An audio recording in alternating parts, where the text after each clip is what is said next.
Que atire a primeira pedra quem nunca fez uma compra por impulso ou só viu se a parcela cabia no bolso sem pensar no valor total, hein? Se você fez o curso de Educação Financeira da Academia Açaí, já sabe fazer as contas, mas por que na hora do aperto o plano vai por água abaixo? Já pensou nisso? A verdade é que o nosso cérebro adora pregar peça na gente, e entender essas armadilhas é o que pode transformar definitivamente a sua relação com o dinheiro daqui para frente. Nesse episódio especial, a gente vai mergulhar no que acontece dentro da nossa cabeça na hora de decidir o que fazer com o dinheiro. E quem vai ser o nosso guia, é claro, é o economista e educador financeiro Carlos Eduardo Costa, autor de livros como Meu Dinheiro e Meu Dinheiro 2, e professor do curso gratuito de educação financeira para empreendedores da Academia Açaí. Carlos, seja bem-vindo novamente ao podcast Negócio em Dia. Obrigado novamente pelo convite e muito feliz em trabalhar, em falar um pouco desse tema tão importante que, inclusive, se transformou no meu propósito de vida: ajudar as pessoas a melhorar a sua relação com o dinheiro. Carlos, o curso de Educação Financeira para Empreendedores teve um conteúdo riquíssimo e multimídia, que foi abordado aí tanto nas videoaulas quanto nos materiais de apoio e também aqui no podcast. Você consegue resumir para a gente os pontos mais importantes do curso, aqueles que os empreendedores têm que levar para a vida toda? Claro, no curso a gente trabalhou de forma prática, direta e bem leve aspectos importantes para que cada empreendedor, cada empreendedora possa melhorar a sua vida financeira e, consequentemente, ter um impacto extremamente positivo no seu negócio. Nós trabalhamos sobre planejamento financeiro, sobre o controle da nossa vida financeira, como é que a gente pode controlar os nossos gastos, ter escolhas melhores, sobre a questão do crédito, quando a gente pode usar o crédito de forma positiva, como a gente se defende de armadilhas do endividamento, a questão das apostas online, das bets, a realização dos sonhos, compartilhar o assunto dinheiro com as outras pessoas que estão à nossa volta, investimentos, em suma, tudo aquilo que é importante para a organização da nossa vida financeira pessoal e, como eu disse anteriormente, para que isso impacte de forma positiva no dia a dia do nosso negócio. E agora vem a parte mais importante, que é colocar tudo isso em prática no dia a dia. Esse é o principal assunto do episódio de hoje e o seu principal objetivo nessa reta final, não é mesmo, Carlos? Elias, você disse corretamente que agora vem a parte mais importante, que é colocar tudo isso em prática no dia a dia. Não adianta só a gente ter conhecimento, se esse conhecimento não se transformar em algo palpável, em algo que a gente possa sentir no dia a dia. Agora, a dificuldade de aplicar o que se aprende não é falta de interesse, nem falta de capacidade. Mesmo pessoas experientes continuam errando financeiramente, mesmo sabendo o que precisam fazer. O problema não é só falta de conhecimento. Muitas vezes também é a forma como o nosso cérebro funciona e acaba nos pregando algumas peças. Carlos, nós seres humanos somos chamados de animais racionais. Mas quem nunca fez uma compra por impulso só porque teve vontade, né? Como a ciência explica isso, meu amigo? Elias, durante muitos anos, a economia, por exemplo, acreditou que nós, seres humanos, éramos racionais. O que significa ser racional? Que, diante de alguma necessidade de escolha, nós seríamos capazes de olhar para as alternativas disponíveis e escolher aquela que fosse a melhor, a mais adequada. Infelizmente, e as crises econômicas que a gente teve ao longo de toda a história da humanidade mostram que isso não acontece. Muitas vezes nós não tomamos a decisão mais racional, aquela que seria a melhor decisão. Isso, obviamente, começou a trazer uma inquietação para os pesquisadores, para os acadêmicos. Daniel Kahneman, o primeiro deles, Prêmio Nobel de 2002, começou de economia, sendo que foi o primeiro prêmio Nobel de economia não economista, né? Ele começou os seus estudos provocado por algumas situações que o incomodava como psicólogo de formação, porque muitas vezes ele via pacientes, amigos, que mesmo sabendo qual deveria ser a melhor decisão, acabava não tomando essa decisão. E criou-se uma área da ciência exatamente para estudar como as pessoas realmente tomam as decisões financeiras e não como deveriam tomar. É a chamada economia comportamental, que depois deu origem a outras ciências, como a psicologia econômica. Né? Por muito tempo se acreditou, como eu disse, que todo mundo decidia de forma racional. Kahneman mostrou que nós, seres humanos, temos, na realidade, dois modos de pensar, duas formas de tomar decisões. Para Kahneman, o nosso cérebro pode ser dividido em dois sistemas, e ele chamou esses sistemas de sistema 1 e sistema 2. O sistema 1 é aquele que é rápido, é automático, respostas emocionais, ele é impulsivo. O sistema 2, ele é mais lento, ele é analítico, ele exige um esforço, ele pensa no longo prazo. Ter dois sistemas para tomar decisões é, inclusive, um diferencial que a raça humana tem em relação aos outros animais que explicam o nosso avanço. Por quê? Porque se ao longo de um dia, quando a gente precisa tomar milhares de decisões, desde nos alimentar, respirar, algumas outras questões mais complicadas, o esforço de energia necessária, se cada uma dessas decisões fosse reflexiva, seria impossível.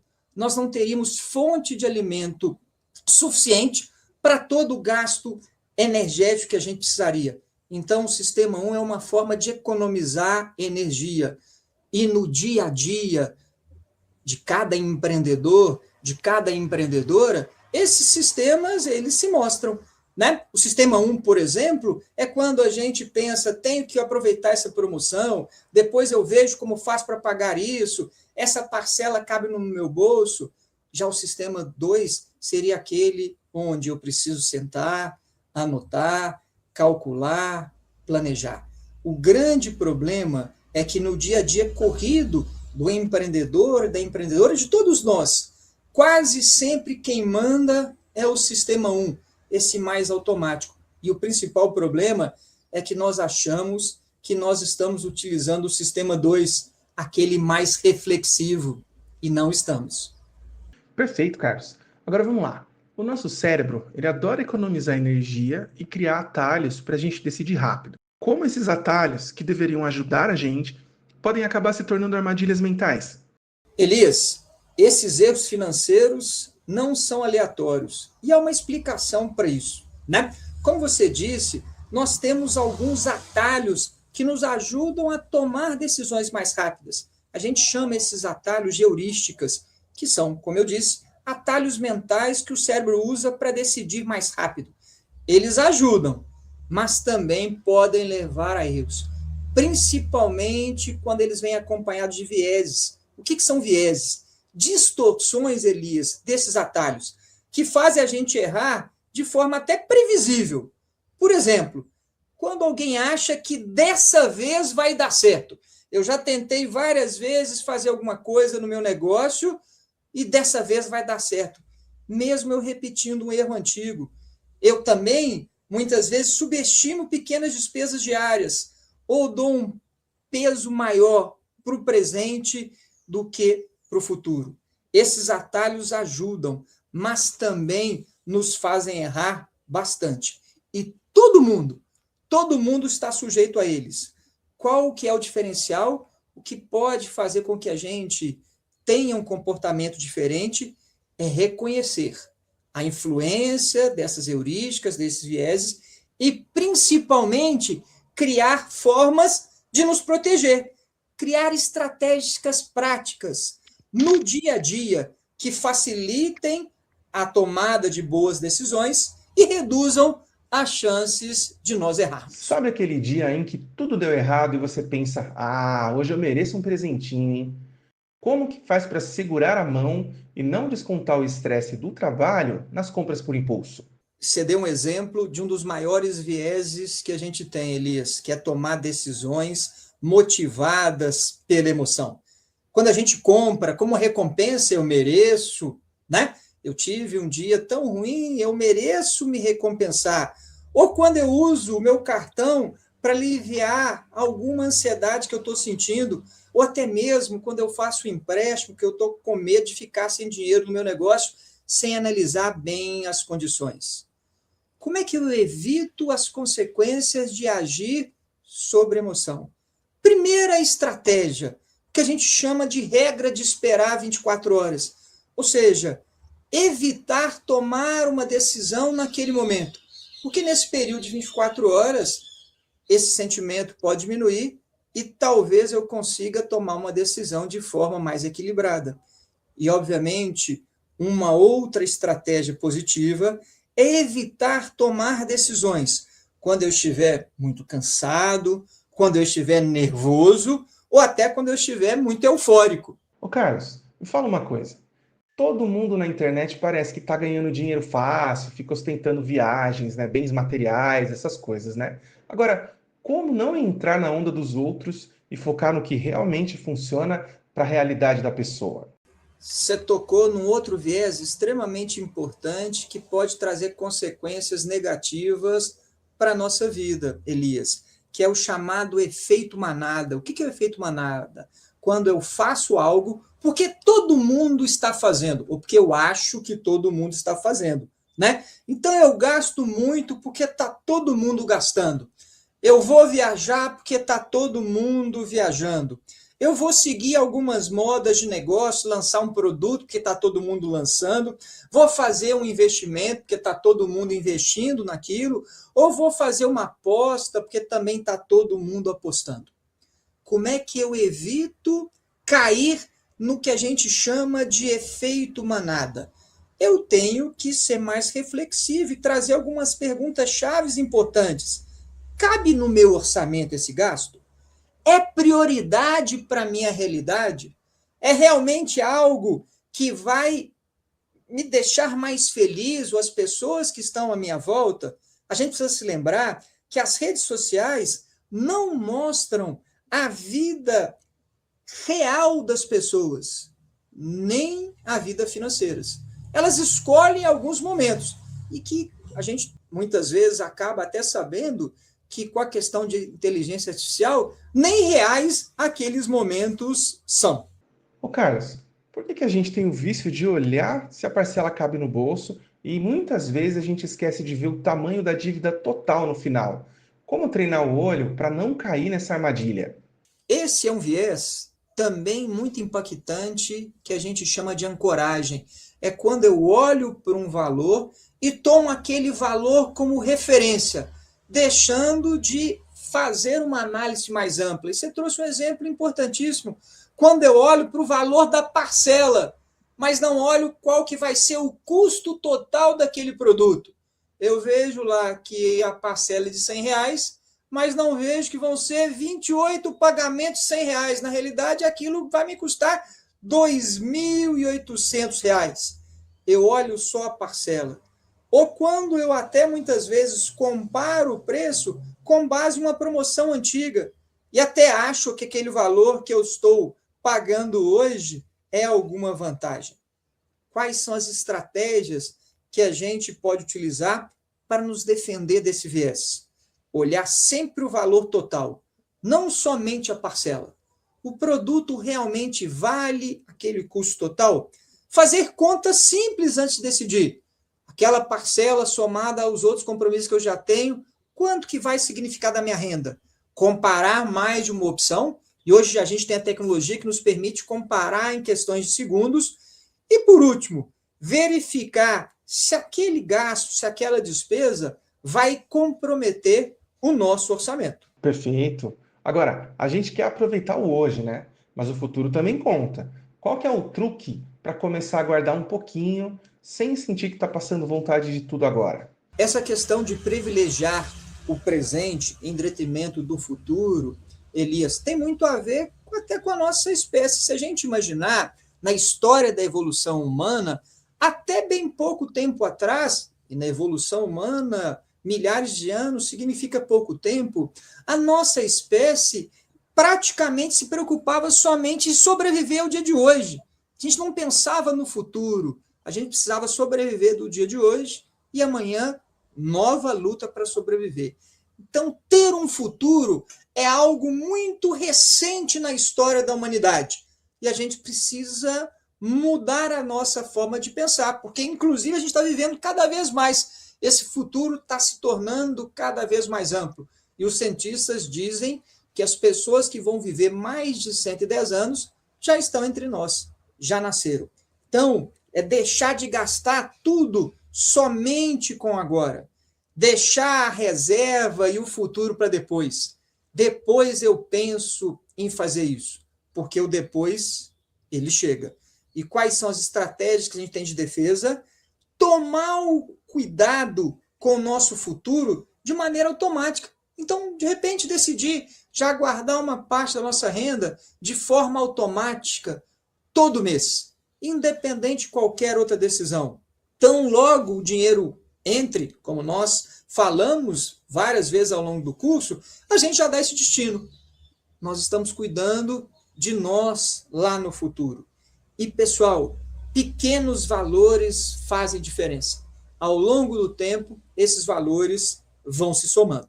Carlos, estamos chegando ao fim desse episódio e eu queria que você deixasse um recado para quem ouviu a gente até aqui e ficou pensando em todas as vezes que errou com dinheiro. Qual é o seu recado para essa pessoa parar de se culpar e começar a agir de um jeito novo daqui para frente? Primeiro, é importante entender e saber que errar faz parte. Nós não vamos ser perfeitos. Educação financeira não é perfeição. Nenhuma pessoa que eu conheço tem todos os seus hábitos totalmente saudáveis. Todos nós cometemos erros. Tudo vai mudar num processo onde a constância, ou seja, dia após dia, e a adaptação à realidade serão os pontos mais importantes. Educação financeira não é sobre nunca errar, é sobre criar hábitos que ajudem você a decidir melhor, mesmo naqueles dias mais difíceis. Pequenas mudanças feitas com constância transformam a vida financeira pessoal, da sua família e também do seu negócio. E a gente chegou ao fim desse bate-papo, mas esse é apenas o começo da sua nova relação com o dinheiro. Agora você já sabe que educação financeira não é ser perfeito ou nunca mais cometer erros, mas sim ter consciência e criar estratégias que protejam o seu sonho e o seu negócio. Se você hoje percebeu que caiu em alguma armadilha mental no passado, não se culpe. Agora você tem o conhecimento necessário para fazer diferente daqui para frente. Aplique as estratégias que o Carlos Eduardo ensinou, confie no processo e lembre-se que pequenas mudanças são feitas com constância e são as que realmente transformam a realidade. Carlos, muito obrigado pela sua participação, meu amigo. Um abraço e até a próxima. Eu que agradeço o convite e deixando uma mensagem final. Se hoje eu não estou satisfeito com os resultados que eu tenho na minha vida financeira, só há um caminho: fazer as coisas de forma diferente. Jamais eu posso esperar mudar algo se eu continuar fazendo as coisas da mesma forma. E se você aí de casa ainda não fez o curso de Educação Financeira para empreendedores da Academia Açaí, corre agora para o site academiaçaí.com.br ou clique no link que está aqui na descrição e faça o seu cadastro. O curso é online, 100% gratuito e ainda oferece certificado. O Carlos Eduardo vai te esperar lá, tá bom? E assim a gente chega ao fim deste episódio que tem o patrocínio de Ambev e Unilever Food Solutions. Eu sou o Elias Freitas, jornalista, e te espero no próximo encontro para falarmos sobre tendências do mercado de alimentação e histórias inspiradoras de empreendedorismo. O Negócio em Dia é um podcast realizado pela Academia Açaí, um programa do Instituto Açaí, idealizado pelo Açaí Atacadista, com produção da Mega Media Group. Não deixe de nos acompanhar também pelo nosso portal academiaçaí.com.br e nas redes sociais, no Instagram Academia Açaí Oficial e no Facebook Academia Açaí. Até a próxima!